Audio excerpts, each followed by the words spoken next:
This took place a few months back, during the spring. It was that weird transitional stretch in my life.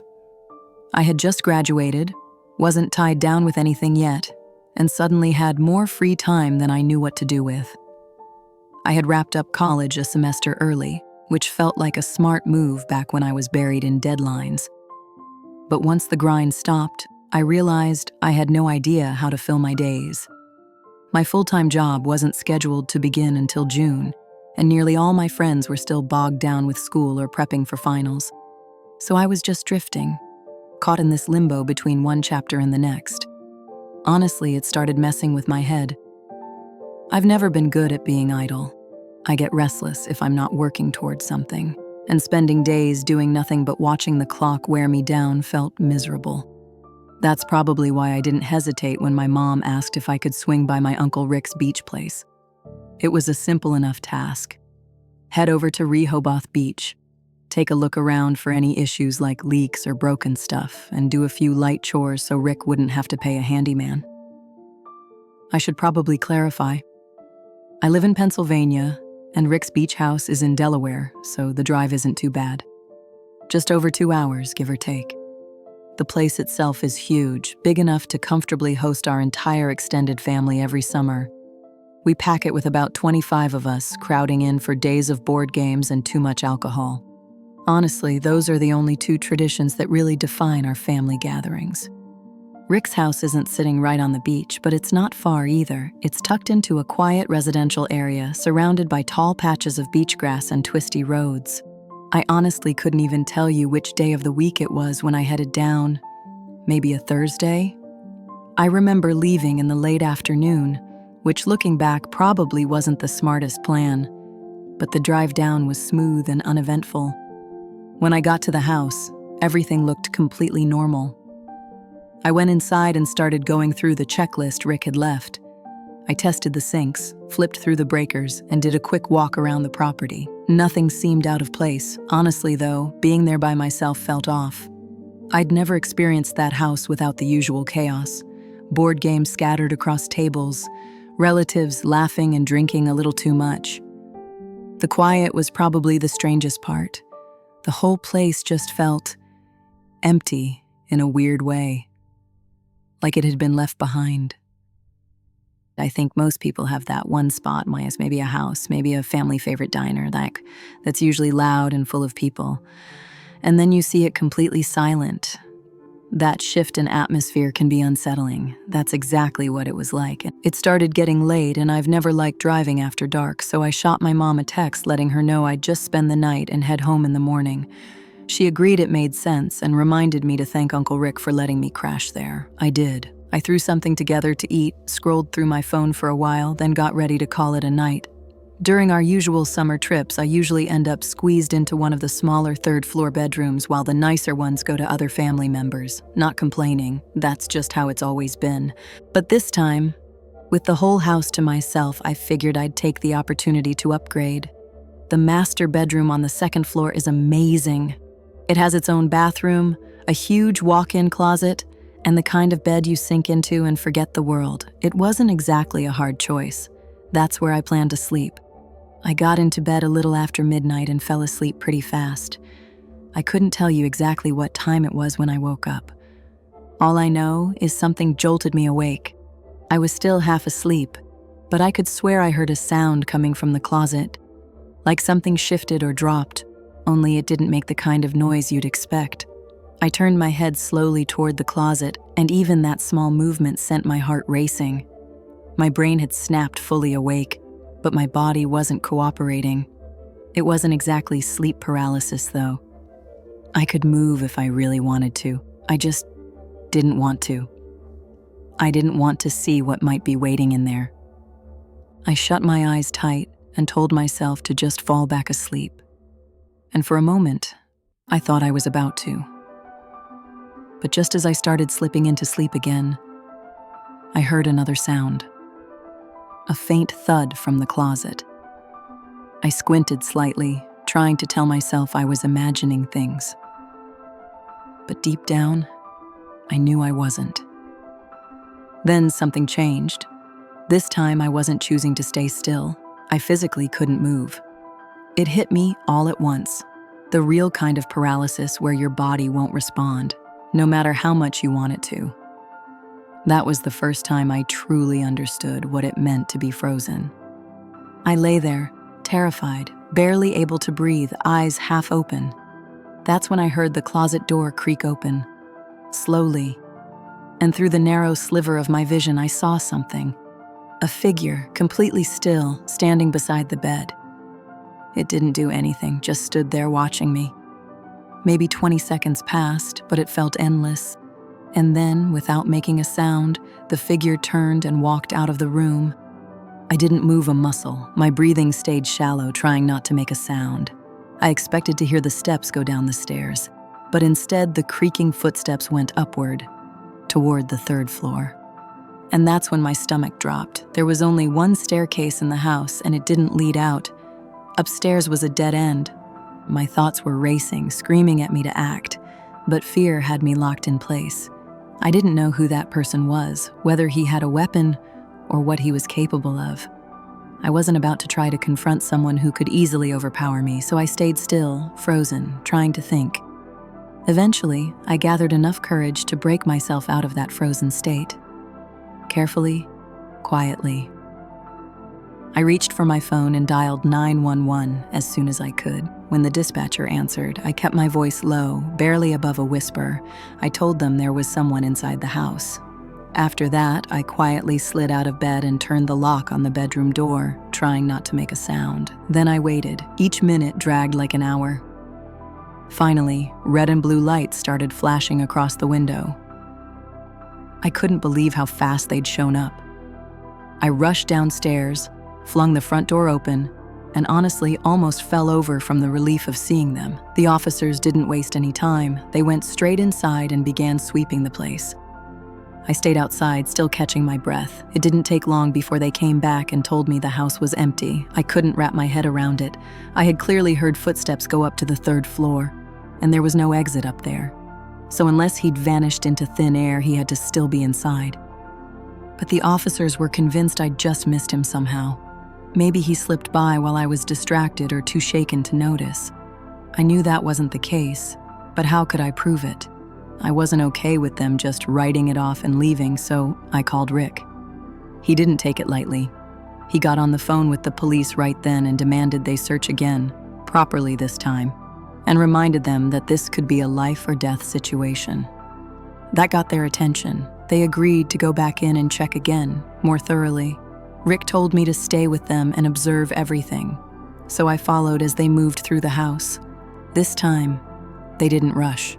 They checked every closet, looked under beds, and even tapped on the walls like they were trying to figure out if something was hidden behind them.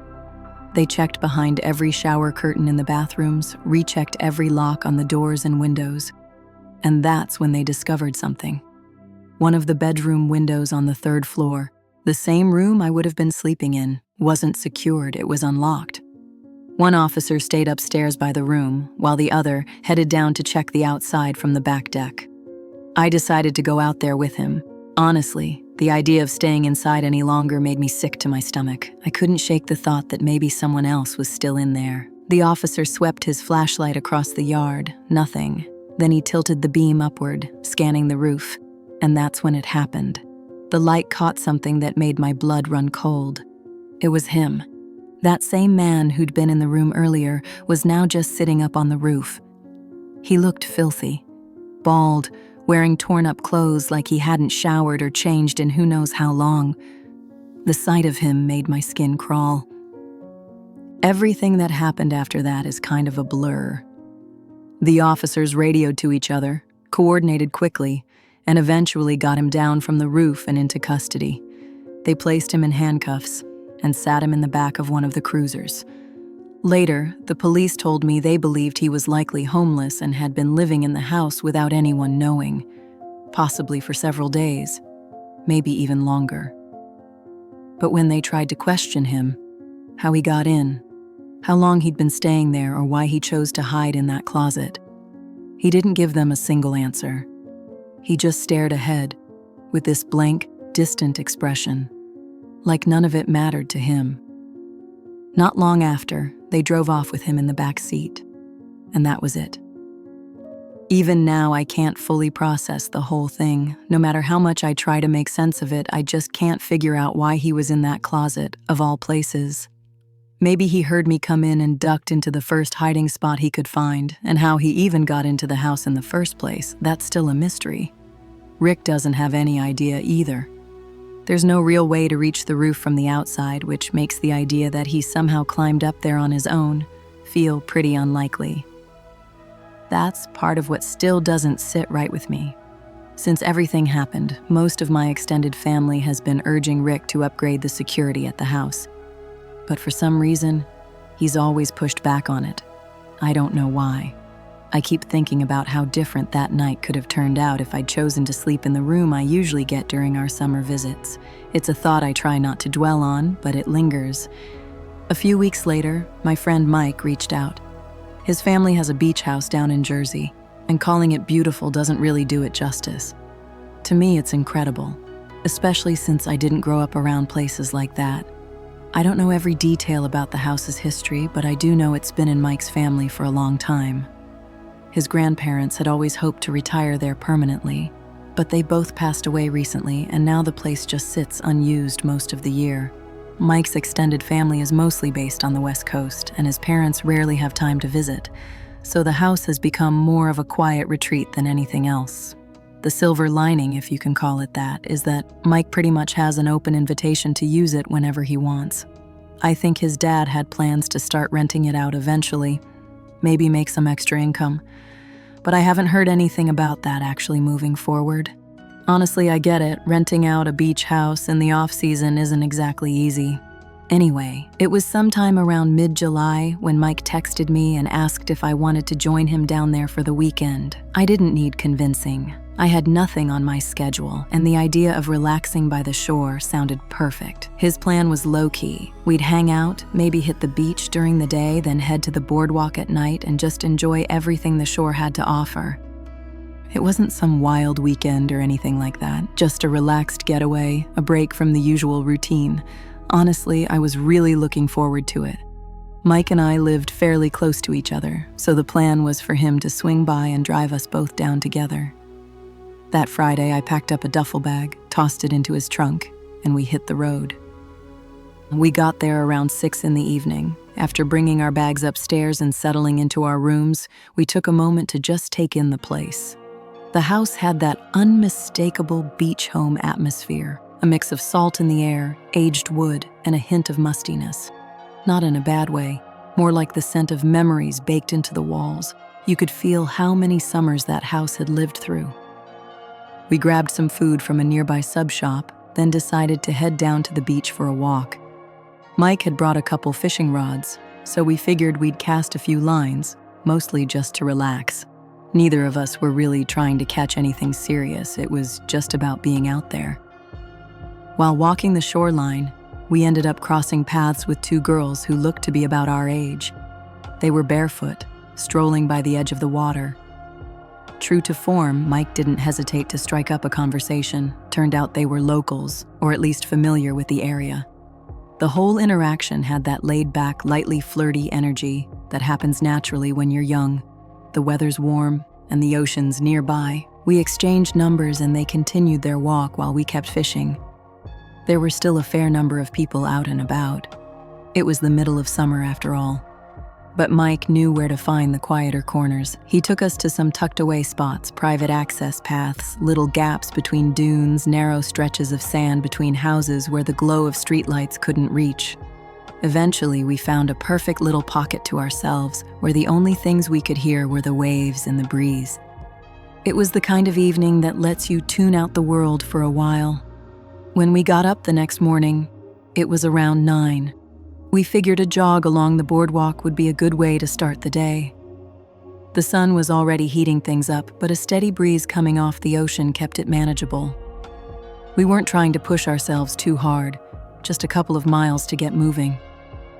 Mike's always been into fitness, and I've been trying to keep up with a routine myself, so it actually felt good to break a sweat after a laid-back night.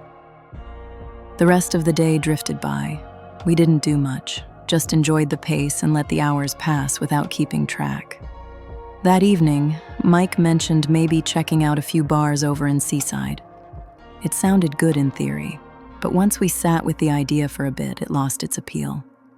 We were both feeling pretty drained. The thought of standing in a packed bar and shouting over loud music didn't quite match our energy levels after a long, sunny day, so instead we stayed in and ended up going to bed earlier than planned.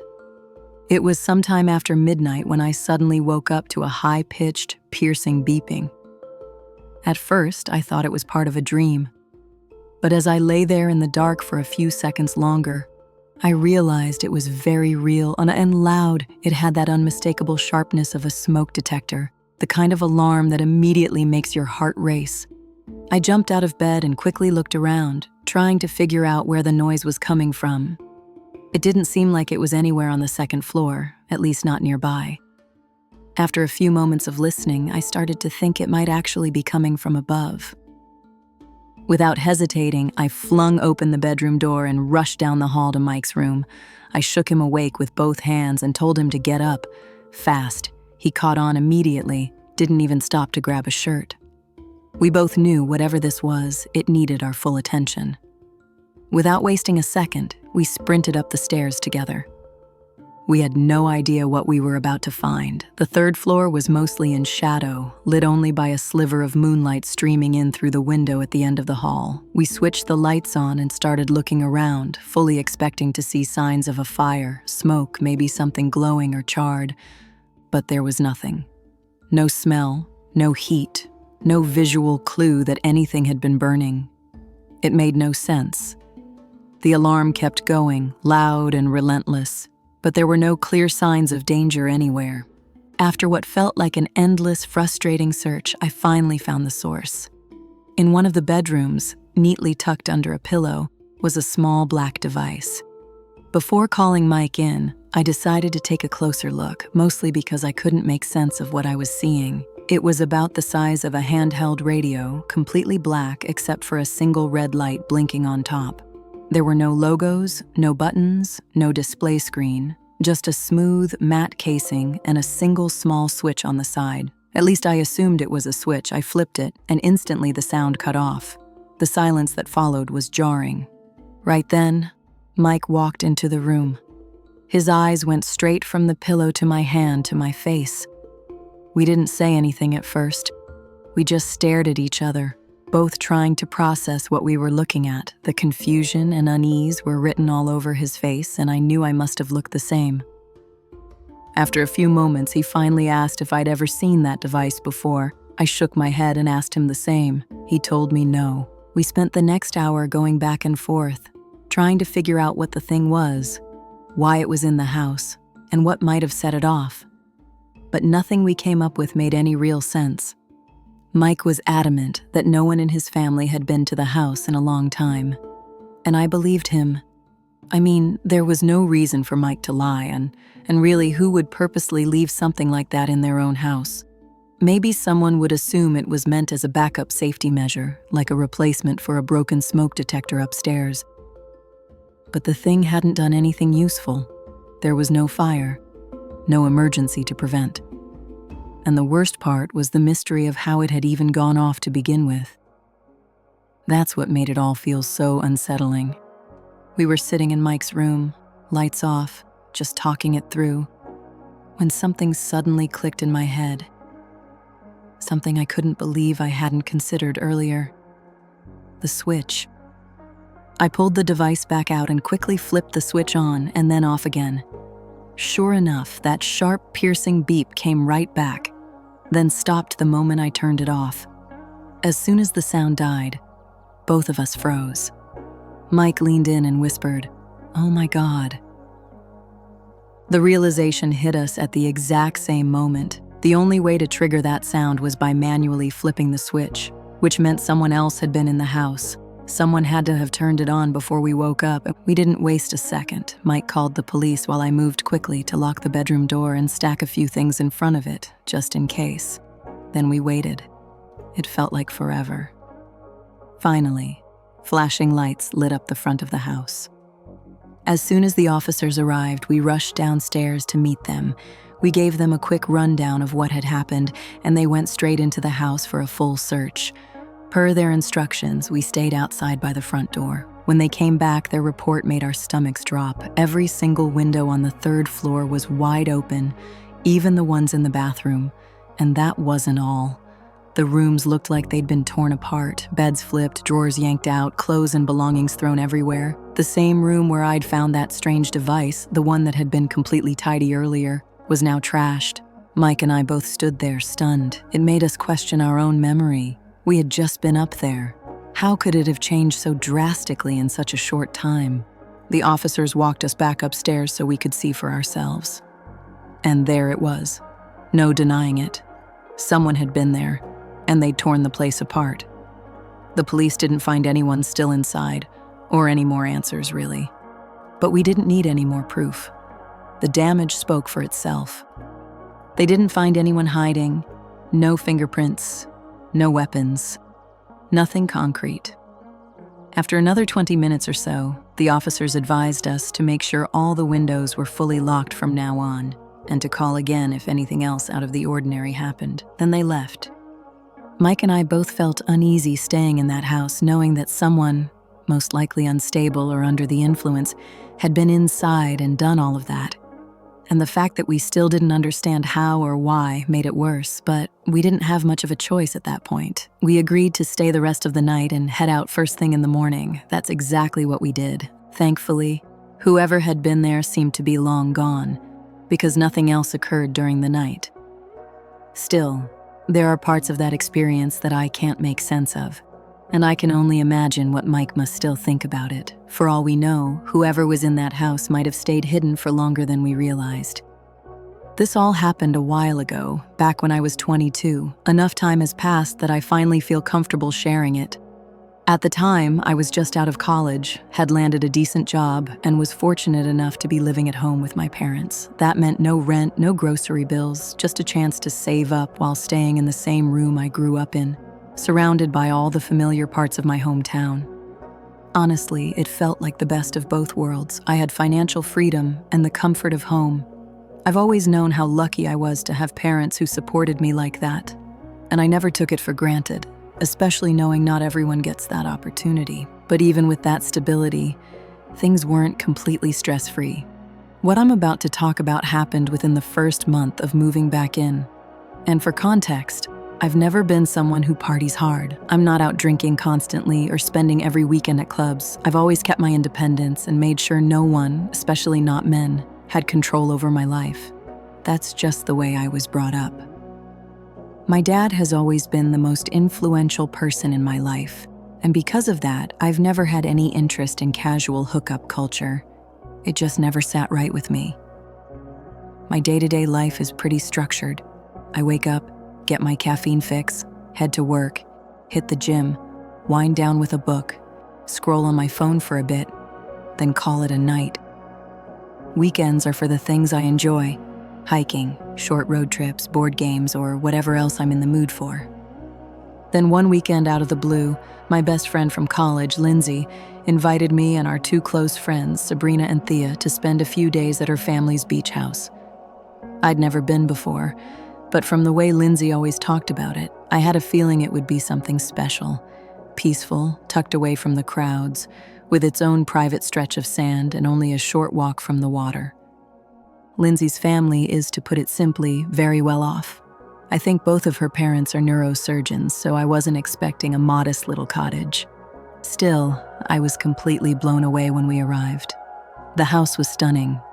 I'm no expert in architecture, but I could tell this was high-end modern, ultra-sleek, sharp lines, and more like a discreet, high-security compound than a typical vacation home. I wish I could show you pictures, honestly. I've got plenty. But out of respect for Lindsay's family, especially considering what ended up happening, I don't think it would be right to share any of them. Once we got there, the four of us unloaded our bags and picked out our sleeping arrangements. Lindsay's place easily had enough rooms for each of us to sleep separately, but we figured it would be more fun to all stay together, so we chose one of the kids' rooms that had 2 sets of bunk beds and its own bathroom. By the time we'd been there 3 nights, I was starting to feel like that was the perfect amount of time to spend with anyone who isn't family. I get irritated pretty easily, especially around people who aren't respectful or tidy. So I was already aware that any longer might have tested my patience. Not that any of my friends were messy or rude. They weren't. But still, you know how it goes. Like I mentioned earlier, my lifestyle tends to be pretty low-key.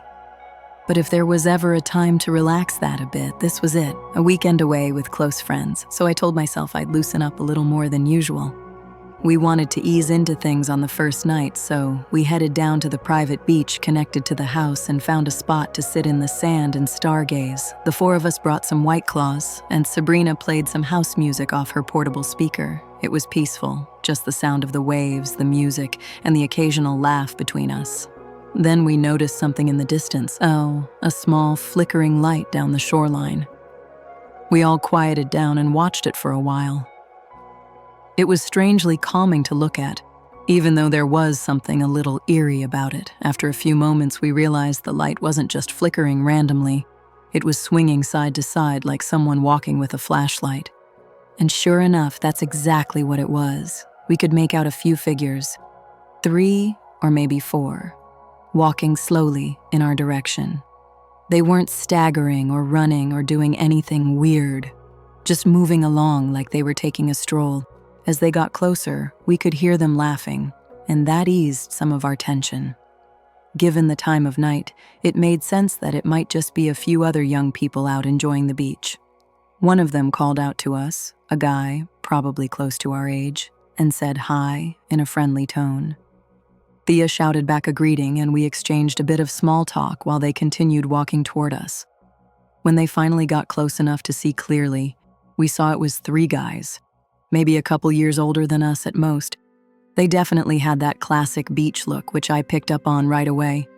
My friends were definitely into it, especially Thea. She tends to go all in when it comes to guys, so I wasn't surprised.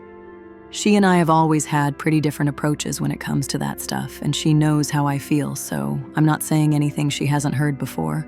To be fair, Thea is absolutely stunning, and I've honestly never seen a guy not immediately gravitate toward her. The guys brought some beers, sat down with us, and the 7 of us kept hanging out. It ended up being a great time. The guys were friendly, easy to talk to, not overly flirty, but definitely not dull either. After about an hour, and more drinks than I'd care to count, they invited us back to where they were staying. I was already feeling pretty drained and had no interest in keeping the night going, but it was obvious my friends were still having fun, especially Thea. I didn't want to be the one to kill the vibe, so I told them I'd head back on my own, and they should go ahead without me. There were only 3 of them, and I had zero intention of hooking up with anyone, so it just made more sense for me to call it a night.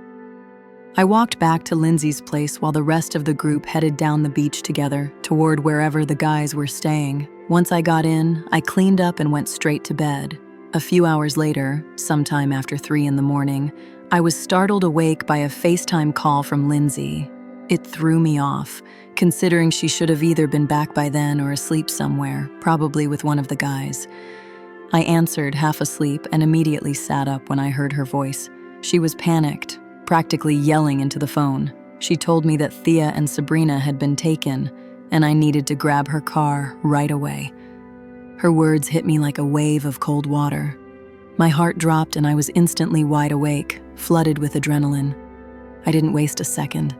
My hands were trembling as I scrambled to throw on clothes and ran down the stairs. I asked her why she was calling me and not the police, and she told me she already had. Lindsay stayed on the line and guided me through everything. With her direction, I managed to unlock the driveway gate, grab her car keys, and pull out of there within minutes. She told me they were roughly 10 houses down the beach to the left, so I headed that way right away. She described the vehicle and mentioned the direction it had gone, so I hit the gas, trying to close the distance as fast as I could. The roads were completely empty, and I was driving far too fast. Honestly, I'm still shocked I didn't get pulled over. A few minutes later, I spotted a vehicle ahead of me that matched Lindsay's description, slowly cruising down the road. At that point, I ended the call with her and immediately phoned the police. I gave the dispatcher a detailed update on our location, and everything I knew. They told me to keep my distance so we wouldn't tip anyone off, so I did exactly that, following at a safe distance, heart pounding the entire time. It felt like forever, but eventually I saw flashing police lights appear up ahead. The vehicle in front of me didn't speed up or try to get away, probably assuming it was a routine stop. I pulled over and stayed back, watching everything play out from a distance. What happened next was intense. Officers approached the SUV with weapons drawn and ordered all 3 men out of the vehicle. The scene was chaotic, shouting, movement, and then the sound of handcuffs clicking. One by one, the men were pulled from the car and taken to a nearby cruiser. Then one of the officers moved to the back of the SUV and opened the trunk. Inside were Thea and Sabrina, tied up and clearly injured with visible bruises. It was the most disturbing moment of the entire night. As awful as that was to witness, it didn't compare to what they later told us about what actually happened. Their side of the story was even more terrifying. I want to mention that all 3 of them were completely okay with me sharing this. We're still very close, and I asked each of them before putting any of this into words, but none of them wanted to write it themselves. And honestly, I can't blame them. To keep it brief, after I went to bed, the rest of them kept drinking for a while. Out of the 4, Lindsay was the only one who remained relatively clear-headed. She had been trying to stay somewhat responsible, especially since we were all guests in her family's home. At some point, the guys suggested that it was time to call it a night, and Thea and Sabrina went off with 2 of them. Lindsay stayed behind with the 3rd guy, telling him she planned to head back. At first, he seemed frustrated, and she assumed it was because he was hoping to hook up with her. She told him she might have been open to that under different circumstances, but she didn't want to leave the house unattended. That's when he got angry. They exchanged some words, and eventually he told her to get out and never come back. She didn't need to be told twice. She turned around and started walking home. But halfway back, she realized she'd left her purse behind, so she turned around to retrieve it. That's when she saw it. The guys were forcing Thea and Sabrina into the back of a vehicle before driving off. Lindsay immediately called the police, and then called me. Thea's parents are both attorneys, and they did everything they could to handle things swiftly and thoroughly. Their top priorities were to keep the situation as far out of the public eye as possible, and to ensure the men involved faced the harshest consequences possible. They succeeded on both fronts. As it turned out, the house those guys were staying in wasn't even theirs. It belonged to an elderly couple who had been out of the country on vacation. That, along with the long list of other charges they faced, was enough to lock them away for a very long time. Still, no sentence ever feels like enough for what they did, I won't lie. This experience left a mark on me. For years afterward, I couldn't go near a beach at night. I avoided unfamiliar people, even when they seemed friendly. I stopped going out. I became more withdrawn and even pulled away from the girls for a while. Thankfully, things have gotten better since then. I can't even begin to comprehend how all of this impacted Thea and Sabrina. In a way, I think the fact that they don't remember most of what happened might be a hidden blessing. Some things are better not remembered. What still gets to me, though, is how easily things could have turned out differently. If I hadn't decided to go back to the house when I did, I might not have gotten to Lindsay's car in time. And if that hadn't happened, the police might never have located the vehicle those men were driving. That thought still sticks with me.